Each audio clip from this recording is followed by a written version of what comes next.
ഇവിടെയൊക്കെ മൃതദേഹങ്ങൾ കുഴിച്ചിടേണ്ടി വന്നിട്ടുണ്ട് എന്നുള്ളതായിരുന്നു അദ്ദേഹം പറഞ്ഞിരുന്നത്. അത് ഈ SIT സംഘം പൂർണ്ണമായും വിശ്വാസത്തിലെടുക്കുകയും അതിന്റെ അടിസ്ഥാനത്തിൽ ആ മേഖലയിൽ ആദ്യം തൂമ്പ ഉപയോഗിച്ചുകൊണ്ട് മണ്ണ് നീക്കി പരിശോധന നടത്തിയപ്പോൾ അതിൽ കൃത്യമായ തെളിവുകളിലേക്ക് എത്താൻ കഴിയാത്ത സാഹചര്യം രൂപപ്പെടുകയും ഒക്കെ ചെയ്തത് നമ്മൾ കണ്ടതാണ്. ആ ഘട്ടത്തിൽ ഈ വന്നിരിക്കുന്ന ആരോപണങ്ങൾ തെറ്റാണോ എന്നുള്ള സംശയം പോലും പല ഘട്ടങ്ങളിൽ ഉയരുകയും ചെയ്തിട്ടുണ്ടായിരുന്നു.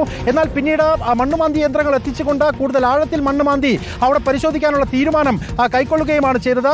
ഈ ഒരു ഘട്ടത്തിൽ SIT സംഘം പൂർണ്ണമായും ഈ ശുചീകരണ തൊഴിലാളിയെ വിശ്വാസത്തിൽ എടുത്തുകൊണ്ട് തന്നെയാണ് മുന്നോട്ട് പോകുന്നത് എന്നുള്ളതാണ് ഏറ്റവും പരമപ്രധാനമായ കാര്യം. ഇന്നിപ്പോൾ 6ാമത്തെ പോയിന്റിൽ പരിശോധന നടത്തുമ്പോൾ അവിടെ നിന്നും മൃതദേഹത്തിന്റെ അവശിഷ്ടങ്ങൾ കണ്ടെത്തുന്ന സാഹചര്യം രൂപപ്പെടുകയാണ്. അത് താൻ നേരത്തെ എന്താണോ പറഞ്ഞുകൊണ്ടിരുന്നത് അത് ശരിവെക്കുന്ന തരത്തിലേക്ക് കാര്യങ്ങൾ എത്തുന്നു എന്നുള്ള ശുചീകരണ തൊഴിലാളിയുടെ മൊഴിക്ക് സമാനമായ സാഹചര്യം രൂപപ്പെടുത്തിയിരിക്കുന്നു എന്ന് തന്നെ പറയേണ്ടി വരും. പ്രത്യേകിച്ച് 100-ലധികം ആളുകളുടെ മൃതദേഹങ്ങൾ അത് ബലാത്സംഗം ചെയ്യപ്പെട്ടിട്ടുള്ള പ്രായമാകാത്ത സ്ത്രീകളുടെയും കുട്ടികളുടേതും ഉൾപ്പെടെ തനിക്ക് കുഴിച്ചിടേണ്ടി വന്നു എന്നുള്ളതാണ് ശുചീകരണ തൊഴിലാളി മൊഴിയായി ആദ്യം രഹസ്യമൊഴിയായി നൽകുന്നതും പിന്നീട് അത് SIT സംഘത്തിന് മുൻപിൽ 2 ദിവസം വിശദമായി വീണ്ടും വിശദീകരിക്കുകയും ഒക്കെ ചെയ്തിട്ടുള്ളത്. അതുകൊണ്ട് കൂടുതൽ മേഖലകളിലേക്ക് പരിശോധനയിലേക്ക് ഇനിയിപ്പോൾ SIT സംഘത്തിന് കടക്കേണ്ടി വരും. ആദ്യഘട്ടം എന്നുള്ള നിലയ്ക്ക് സ്നാനഘട്ടത്തിന്റെ മേഖലയിലാണ് പോയിന്റുകൾ ജിയോ ടാഗ് ചെയ്തുകൊണ്ട് SIT സംഘം നിശ്ചയിച്ചിരുന്നത്. ആ പ്രദേശത്ത് പ്രളയം ഉൾപ്പെടെ കടന്നുപോയതാണ്. 1995 മുതൽ 2014 വരെ ഈ ക്ഷേത്രവുമായി ബന്ധപ്പെട്ടുകൊണ്ടുള്ള ശുചീകരണ പ്രവർത്തനങ്ങൾ നടത്തിയിട്ടുള്ള തൊഴിലാളിയാണ് ഈ സംഭവവുമായി ബന്ധപ്പെട്ടുകൊണ്ട്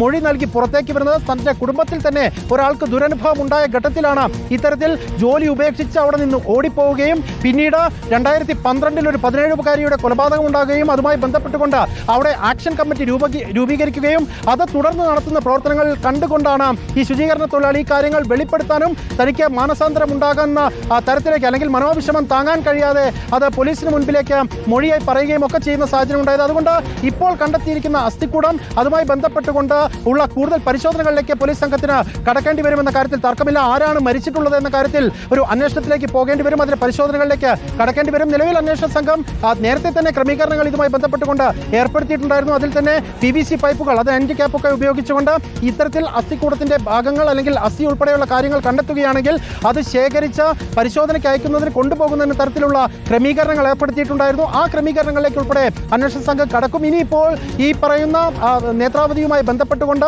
സ്നാനഘട്ടം ഉൾപ്പെടെയുള്ള മേഖലകളിൽ ആ വനപ്രദേശത്തൊക്കെ പലയിടങ്ങളിലായിട്ടാണ് ഇത്തരത്തിൽ മൃതദേഹങ്ങൾ കുഴിച്ചിടേണ്ടി വന്നത് എന്ന് ശുചീകരണ തൊഴിലാളി പറഞ്ഞ മേഖലകളിലേക്ക് സ്വാഭാവികമായും ഈ സംഘത്തിന് കടക്കേണ്ടി വരും. അത് ഏതെങ്കിലും മിസ്സിംഗ് കേസുകളുമായി മാച്ച് ചെയ്ത് കൊണ്ടുപോകാൻ കഴിയുന്ന തരത്തിലാണോ ഇതിന്റെ പരിശോധനാ ഫലങ്ങൾ തുടങ്ങിയ കാര്യങ്ങളിലേക്ക് കൂടി കടക്കേണ്ടി വരും. അങ്ങനെ വരുമ്പോൾ ഈ 2012 17-കാരിയുടെ മരണം, അതിന് മുൻപ് അനന്യ ഭട്ടിന്റെ മരണം, അങ്ങനെ പലവിധ കേസുകൾ സ്വാഭാവികമായും ഉയർന്നു വരുമെന്ന കാര്യത്തിൽ തർക്കമില്ല. നമ്മൾ തന്നെ ധർമ്മസ്ഥലയിലേക്ക് എത്തുമ്പോൾ അവിടുത്തെ ഭൂപ്രകൃതിയും അവിടുത്തെ ആചാരാനുഷ്ഠാനങ്ങളും ഒക്കെ നമ്മൾ കണ്ടിട്ടുള്ളതാണ്. ഒരു പ്രത്യേക ഗ്രൂപ്പ്, ആ ഗ്രൂപ്പിന് കീഴിൽ അടിമകളെ പോലെ കഴിയുന്ന നിരവധിയായ മനുഷ്യർ, അവർക്ക് കാര്യങ്ങൾ പുറത്തു പറയാനുണ്ടായിരുന്ന ഭയം, അതൊക്കെ നമ്മൾ നേരിട്ട് കാണുകയും അനുഭവിക്കുകയും ചെയ്തതാണ് അന്ന്. എന്നിട്ട് പോലും ചില മലയാളികൾ ഉൾപ്പെടെ നമ്മുടെ അടുത്ത് പല കാര്യങ്ങൾ പരസ്യമായി തന്നെ വിളിച്ചു പറയാൻ തയ്യാറായി വന്ന സാഹചര്യമുണ്ട്.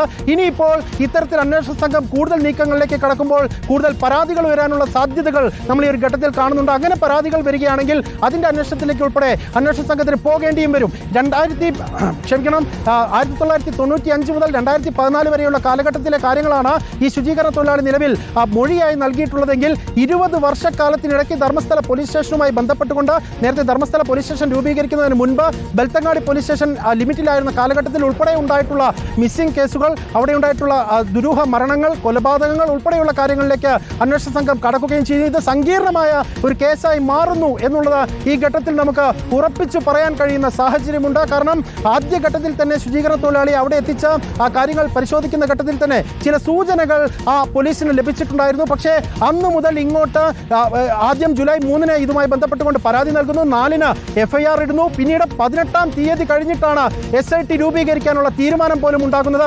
ആ ഘട്ടത്തിൽ പോലും പോലീസിന്റെ ഭാഗത്ത് നിന്ന് രാഷ്ട്രീയമായിട്ടുള്ള സ്വാധീനം ഉപയോഗിച്ചുകൊണ്ട് പോലീസിനെയും അന്വേഷണ സംഘത്തെയും പിന്നാക്കം വലിക്കാനുള്ള നീക്കമുണ്ടായി എന്നുള്ള ആരോപണം വന്നതാണ്. അതിന് പിന്നാലെയാണ് കർണാടക സർക്കാർ ഇത്തരത്തിൽ ഒരു അന്വേഷണ സംഘത്തെ നിശ്ചയിക്കുന്നത്. ആ അന്വേഷണ സംഘം പിന്നീട് പ്രണവ് മൊഹന്തി IPSന്റെ നേതൃത്വത്തിൽ, അനുച്ഛേദന ഉൾപ്പെടെയുള്ള അന്വേഷണ ഉദ്യോഗസ്ഥരുടെ നേതൃത്വത്തിൽ സജീവമായി രംഗത്തേക്ക് വരുന്നതുമൊക്കെ നമ്മൾ കണ്ടത്. അതിനിടയിൽ തന്നെ അന്ന് ആ സംഘത്തിലുണ്ടായിരുന്ന 4-അംഗ സംഘത്തിലുണ്ടായിരുന്ന DCP ആയ സൗമ്യലത വ്യക്തിപരമായ കാരണങ്ങൾ പറഞ്ഞുകൊണ്ട് പിന്മാറുന്നതടക്കമുള്ള കാഴ്ചകൾ നമ്മൾ കാണുകയും ചെയ്തു. അങ്ങനെ അതിസങ്കീർണമായി കുഴഞ്ഞു മറിഞ്ഞു കിടക്കുന്ന ഒരു കേസിനകത്തേക്ക് ഒരു ഹിന്റ് കിട്ടുന്നു എന്നുള്ള സാഹചര്യം രൂപപ്പെട്ടത് വളരെ നിർണായകമാണ്. ഇനിയിപ്പോൾ ശുചീകരണ തൊഴിലാളി പറഞ്ഞത് പൂർണ്ണമായും ശരിവെക്കുന്ന സാഹചര്യത്തിലേക്ക് കാര്യങ്ങൾ എത്തുകയാണെങ്കിൽ രാജ്യം കണ്ട ഏറ്റവും വലിയ സ്കാമായി ഇത് മാറുമെന്ന കാര്യത്തിൽ തർക്കവുമില്ല. കാരണം 100-ലധികം മനുഷ്യരെ, അതിൽ തന്നെ പ്രായപൂർത്തിയാകാത്ത സ്ത്രീകളെ, കുട്ടികളെ ഇത്തരത്തിൽ ബലാത്സംഗത്തിന് അടക്കം വിധേയമാക്കിക്കൊണ്ട് ഒന്ന് കുഴിച്ചു മൂടി എന്നാണ് ശുചീകരണ തൊഴിലാളി പറഞ്ഞത്. അതിൽ തന്നെ പലരുടെയും മുഖം പോലും വ്യക്തമല്ലാത്ത സാഹചര്യമുണ്ട്. അത് ആസിഡ് ഒഴിച്ച് വികൃതമാക്കിയ നിലയിലാണ് എന്ന കാര്യം പോലും മൊഴിയിൽ ഈ ശുചീകരണ തൊഴിലാളി പറയുന്ന സ്ഥിതിവിശേഷമുണ്ട്. അങ്ങനെയെങ്കിൽ എവിടെ നിന്നൊക്കെ എത്തിയ മനുഷ്യരാണ്, ആരൊക്കെയാണ് ഈ മണ്ണിനടിയിലേക്ക് താഴ്ത്തപ്പെട്ടു പോയിട്ടുള്ളത് തുടങ്ങിയ കാര്യങ്ങളിൽ ഒരു വ്യക്തത കിട്ടേണ്ടി വരും. ആ വ്യക്തത തേടിക്കൊണ്ട് തന്നെ അന്വേഷണ സംഘം മുന്നോട്ട് പോകും എന്ന് നിലവിലെ സാഹചര്യത്തിൽ നമ്മൾ പ്രതീക്ഷിക്കുന്നുണ്ട്. നേരത്തെ 2012-ലെ 17-കാരിയുടെ മരണം നടക്കുമ്പോൾ അവിടെ വലിയൊരു പ്രതിഷേധം ഉണ്ടാകുന്നു. ആ പ്രതിഷേധം അന്ന് തണുപ്പിക്കാൻ പോലീസ് സംഘത്തിന് കഴിയാതെ വരുമ്പോൾ അന്ന് അവിടെ ഉണ്ടായിരുന്ന ASP ആയിരുന്നു ഇപ്പോഴത്തെ IPS ഉദ്യോഗസ്ഥൻ കൂടിയായിട്ടുള്ള ഈ അന്വേഷണ സംഘത്തിലുള്ള അനുച്ഛേദൻ. അന്ന് അനുച്ഛേദൻ പറഞ്ഞത് കൃത്യമായ അന്വേഷണം നടക്കുമെന്നായിരുന്നു. പിന്നീട് പല വിധത്തിലുള്ള ഇടപെടലുകൾ നടക്കുകയും ആ 17-കാരിയുടെ മരണത്തിൽ കൃത്യതയില്ലാതെ ഇരിക്കുകയും ചെയ്തു എന്നുള്ളതൊരു യാഥാർത്ഥ്യമാണ്. അതിനുശേഷം ആ ഉദ്യോഗസ്ഥൻ പോലും ഈ ഒരു SIT സംഘത്തിലേക്ക് വരുന്നു. അയാളുടെ ട്രാക്ക് റെക്കോർഡ് പരിശോധിക്കുകയാണെങ്കിൽ വളരെ നീറ്റ് ആൻഡ് ക്ലിയർ ആണ്. പ്രണവ് മൊഹന്തി IPS ഈ ഒരു സംഘത്തിന് നേതൃത്വം നൽകുന്നയാൾ. മറ്റൊന്ന് ജിതേന്ദ്രകുമാർ ആണ്, അദ്ദേഹവും ഇതുപോലെ തന്നെ ഗുഡ് സർവീസ് റെക്കോർഡുള്ള ആളാണ്. അനുച്ഛേദനം സമാനമായ രീതിയിൽ തന്നെ സർവീസ് റെക്കോർഡുള്ള ആളാണ്. അതുകൊണ്ട് കൃത്യമായ ഒരു അന്വേഷണത്തിലേക്ക് ഈ സംഘം പോകുമെന്ന് തന്നെ നമ്മൾ കരുതേണ്ടിയും വരും. ഇനിയിപ്പോൾ കൂടുതൽ ഇടങ്ങളിലേക്ക് ശുചീകരണ തൊഴിലാളി കാണിച്ചു കൊടുക്കുന്ന ഇടങ്ങളിലേക്ക് കയറി ചെല്ലുകയും വളരെ ചെങ്കുത്തായിട്ടുള്ള മേഖലകൾ പോലും ആ കാട്ടിലുണ്ട്. ആ പ്രദേശങ്ങളിലൊക്കെയാണ് മൃതദേഹങ്ങൾ കുഴിച്ചിട്ടു എന്ന് ശുചീകരണ തൊഴിലാളി വെളിപ്പെടുത്തൽ നടത്തിയിട്ടുള്ളത്. അവിടെയൊക്കെ ജിയോ ടാഗിംഗ് നടത്തി മണ്ണ് നീക്കിയുള്ള പരിശോധനകളിലേക്ക് കടക്കേണ്ടി വരും. ലഭ്യമാകുന്ന തെളിവുകളുടെ അടിസ്ഥാനത്തിൽ അത് ശാസ്ത്രീയ പരിശോധനയ്ക്ക് വിധേയമാക്കേണ്ടി വരും. ആ ശാസ്ത്രീയ പരിശോധനയുടെ അടിസ്ഥാനത്തിൽ ആരാണ് മരിച്ചിട്ടുള്ളത്, എന്താണ് സംഭവിച്ചിട്ടുള്ളത് തുടങ്ങിയ കാര്യങ്ങളിൽ വ്യക്തത വരുത്തേണ്ടി വരും. അങ്ങനെ നിരവധിയായ സങ്കീർണതകൾ കേസിൽ ഉണ്ടെങ്കിൽ പോലും ആ നാട്ടിലെ നാട്ടുകാർ നിരന്തരം പറഞ്ഞുകൊണ്ടിരുന്ന പ്രശ്നങ്ങൾക്ക് അതിലേക്ക് വിരൽ ചൂണ്ടുന്ന സൂചനകളിലേക്ക് നിലവിൽ ധർമ്മസ്ഥല എത്തുന്നു എന്നുള്ള സാഹചര്യവും കൂടി സംജാതമായിരിക്കുന്നു എന്ന് പറയേണ്ടി വരും. മറ്റൊന്ന്, ഈ 2012-ലെ 17-കാരിയുടെ മരണവുമായി ബന്ധപ്പെട്ടുകൊണ്ട് കൃത്യമായ അവരുടെ മരണവുമായി ബന്ധപ്പെട്ടുകൊണ്ടുള്ള പോസ്റ്റ്മോർട്ടം റിപ്പോർട്ട്. ആ പോസ്റ്റ്മോർട്ടം റിപ്പോർട്ടിൽ കൂട്ടബലാത്സംഗത്തിന് 17-കാരിയെ ഇരയായി എന്ന് വരെ എഴുതി വെച്ചത് ഡോക്ടറാണ്.